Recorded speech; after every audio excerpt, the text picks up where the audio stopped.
अघि एकजना म्यामले गवाई भन्दै गर्दाखेरि यो यसु धर्मको रहेछ, यो विदेशी धर्मको रहेछ, यो यस्तो रहेछ, उस्तो रहेछ, यहाँ रहेछ, त्यहाँ रहेछ। आपत्ति कसैलाई छैन, समाजको केही मानिसहरूलाई मात्र आपत्ति छ। परमेश्वर मानेर तपाईले परमेश्वरमा खुसी भएर हिँड्नुमा समाजका केही मानिसहरूलाई मात्र आपत्ति छ, सबैलाई आपत्ति छैन। जसले तपाईको बुवा, तपाईको आमा मरिर गइसकेपछि पनि जसले लुछिरहनु भएको थियो नि, तपाईलाई डर देखाएर, तपाईलाई त्रास देखाएर, तपाईलाई अन्योलमा पारेर, तपाईलाई अन्धकारमा धकेलेर जसले गर्नुभयो नि समाजमा बसेर, हो उहाँलाई मात्रै आपत्ति छ, अरू कसैलाई आपत्ति छैन। जन्मेदेखि मरेसम्म जसले डर देखाउनु भयो नि तपाईँ हामीलाई, तैँले यसो गरिस् भने यसो हुन्छ, तैँले यसो गर्नुपर्छ, तैँले यसो गर्नुपर्छ, तैँले यसो गर्नुपर्छ भनेर जसले हामीलाई अन्धकारमा राखेर डर देखाएर लुछिरहनु भएको थियो नि, हो उहाँलाई मात्रै डर हो, उहाँलाई मात्रै यो यीशु धर्म हो, उहाँलाई मात्रै हो, अरूलाई कसैलाई छैन। अरूलाई त खुसी छ, कमसे कम सच्चाइमा गएका छन्, ईश्वरलाई चिनेका छन्, खुसी भएका र हिँडेका छन्, हामी पनि खुसी भइदिउँ न भन्ने समाज बढेको छ। अरू कसैलाई चिन्ता छैन। त्यसैले सर्वशक्तिमान परमपिता परमेश्वरले प्रष्ट भन्नुभएको छ, म जातमा होइन, म धर्ममा होइन मेरा सन्तान, म विकृति फैलाउन आएको होइन। मानिसहरूले संसारमा आफ्नो कीर्ति राखेर विकृति फैलाए, म मेरो कीर्ति राख्नलाई म विकृति फैलाउँदिन मेरा सन्तान।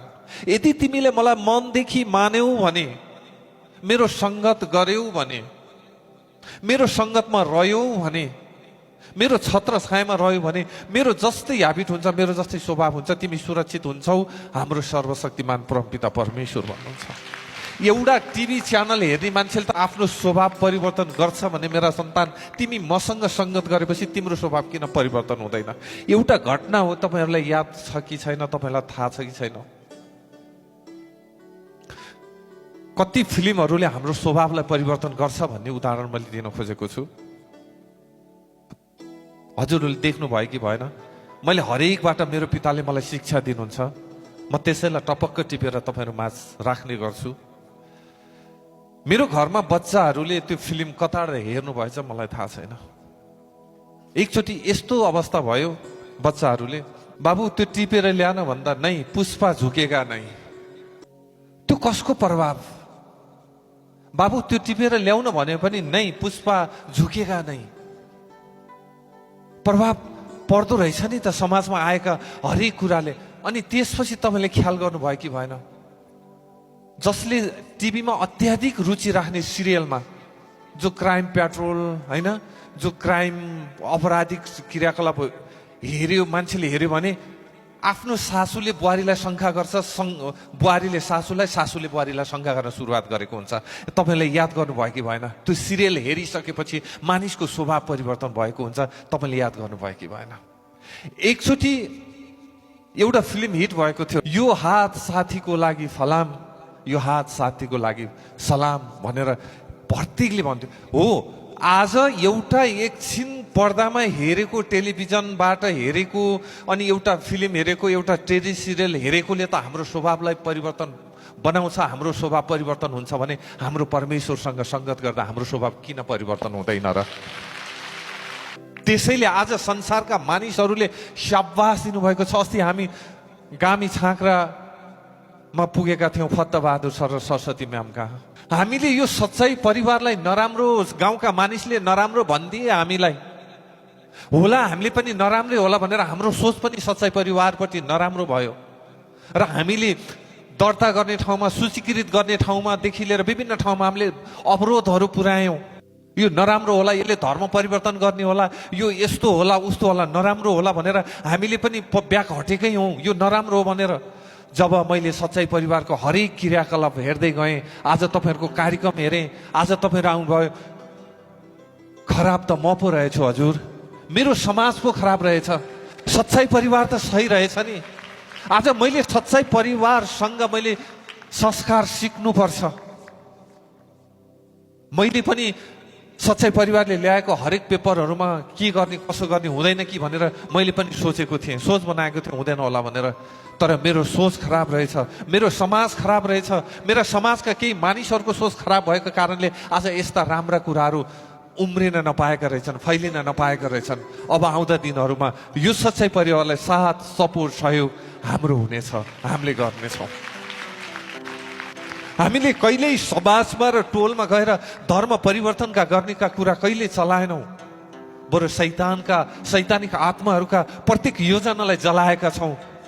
दुखी मनहरू थियो भने आज सर्वशक्तिमान परमपिता परमेश्वरसँग पवित्र आत्मासँग जोडिएका छौँ, नम्रतामा ढल्किएका छौँ, पवित्र आत्मामा सल्किएका छौँ र परमपिता परमेश्वरको महिमा गरेका छौँ। न ईश्वर जातको हुनुहुन्छ, न ईश्वर धर्मको हुनुहुन्छ। हो, त्यसैले समाजमा केही व्यक्तिहरूलाई असाध्यै गाह्रो भएको छ।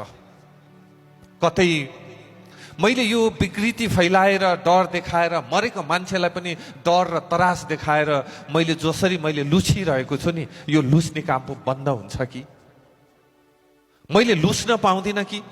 कसैलाई मङ्गल ग्रह चढाएर, कसैलाई बुध ग्रह चढाएर, कसैलाई चाहिँ राहु, कसैलाई शनि, कसैलाई सङ्कटा चढाएर डर देखाएर मैले लुचिरहेको थिएँ। अब लुच्न पाउँदिनँ कि? बरु यो सच्चाई परिवारलाई नै नराम्रो भने कमसेकम विदेशी धर्मको भन्ने भने, यो अर्कै धर्मको भन्ने भने, मलाई साथ र सपोर्ट गरिदिए भने, यो सच्चाई परिवार नाश भएर गयो भने मेरो धन्दा बरु चाहिँ सप्रिन्छ कि मौलाउँछ कि? हो, त्यस्ता व्यक्तिहरूलाई चाहिँ यो धर्म येशू धर्मको भएको छ, यो विदेशी धर्म भएको छ, जसले परिवर्तन चाहेका छन् नि उसलाई त साँच्चै नै सचमुच परमपिता परमेश्वरको आत्मिक वचनमा रमाएका छन्, हिँडेका छन्, खुसी भएका छन्, आनन्दित भएका छन्। यो कुरामा हामीले साथ सपोर्ट दिनुपर्छ। आज हरेक चुल्हा र चौकामा मात्र सीमित भएका नारीहरू आज माइक लिएर लौ न लौ बन्द गर्नुहोस्, लौ न लौ बन्द गर्नुहोस्, आज हिम्मत अनि आँट अनि साहस गरेका छन्।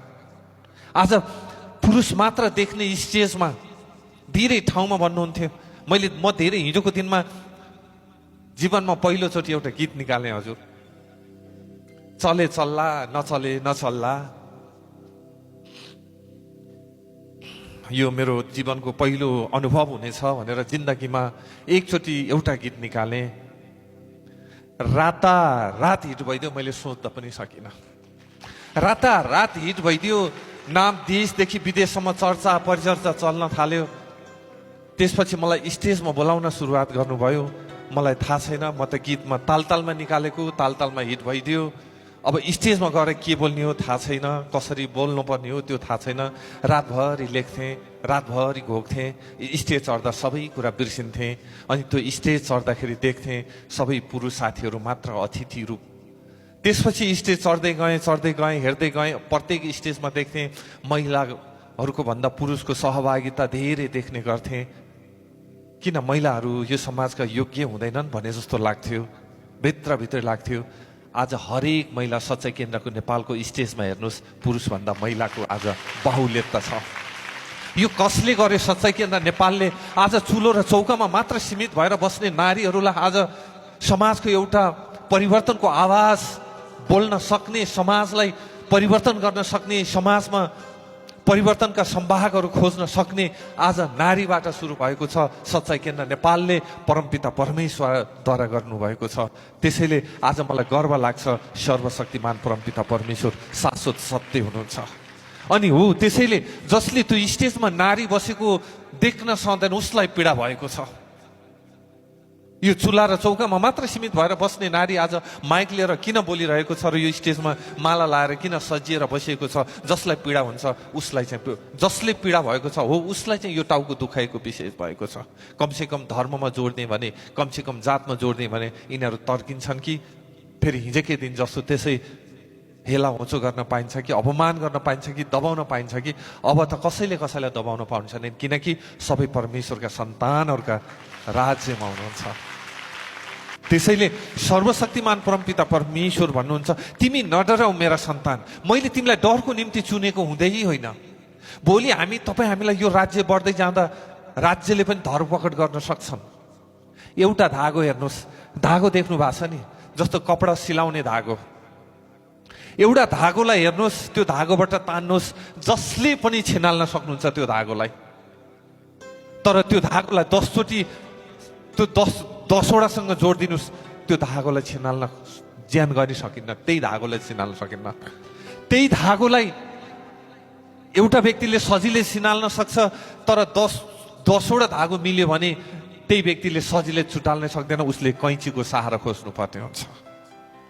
आज सच्चाइ परिवारमा ईश्वरसँग मागौँ, त्यो धरपकड हुँदैन, नहोला भन्न पनि सकिँदैन, तर त्यो समयमा हामी चुप लाएर एउटा धागो जस्तो बन्न पनि हुँदैन, 10वटा धागो जस्तो एउटै ठाउँमा बेरिनुपर्छ। सर्वशक्तिमान परमपिता परमेश्वरलाई म मसीहमा करोड करोड धन्यवाद दिन चाहन्छु। सर्वशक्तिमान